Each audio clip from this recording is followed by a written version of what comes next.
The president has addressed these accusations directly and denied all of these allegations, and this took place long before he was elected to be president, and the people of this country had a decisive election, supported President Trump, and we feel like these allegations have been answered through that process. Nikki Haley, as I'm sure you know, said when asked, does the election mean that's a settled issue, which you've been arguing from the podium here, she said, I know he was elected, but women should always feel comfortable coming forward. We should all be willing to listen to them, specifically referring to the accusers of the president. Does the president agree with her? Look, that's the president said himself. He thinks it's a good thing that women are coming forward, but he also feels strongly that a mere allegation shouldn't determine the course. And in this case, the president has denied any of these allegations, as have eyewitnesses. And several reports have shown those eyewitnesses also back up the president's claim in this process. And again, the American people knew this and voted for the president, and we feel like we're ready to move forward in that process.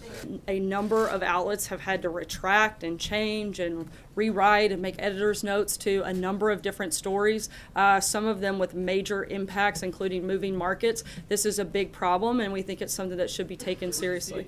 Jim? Reporters' mistakes and disinformation campaign by a foreign government. Does he see a distinction there? I haven't spoken with him about that, but certainly we would take any misinformation like that very seriously. But it's not something we're comparing the two on. Jim? And I would just say, Sarah, that journalists make honest mistakes, and that doesn't make them fake news. But the question that I have... But when journalists make honest mistakes, they should own up to them.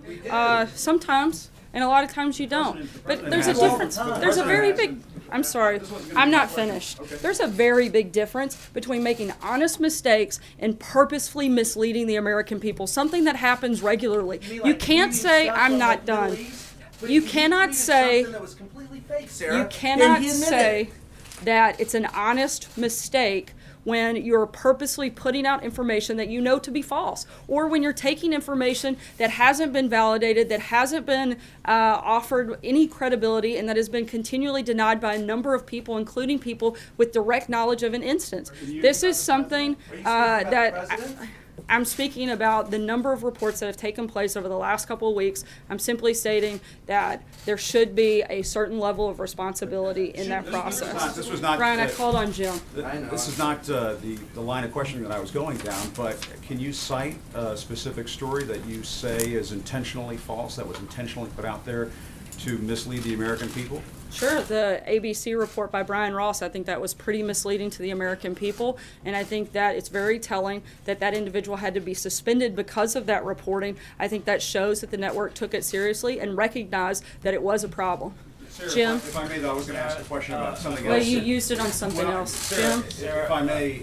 Sarah, Not today. We're going to keep moving, guys. If I can ask about the president's accusations... I'm moving to a different Jim. I'm sorry. I know, but I didn't get a chance to ask the question that I wanted to ask, which is... Jim. Can you just say once and for all whether these Jim, I'm going to say once and accusations- for all that I'm moving on to Jim Stinson, and I'm not taking another question from you at this point. I was Sarah, a question about investment to your attacks on investment the taxes. If that's okay, I would like to ask the question that I had about these accusations of misconduct against the president. You said that he's denied them. Can you say whether or not they are false? I'm not going to respond to another question. Go ahead, Jim. Sarah, some investors are saying the tax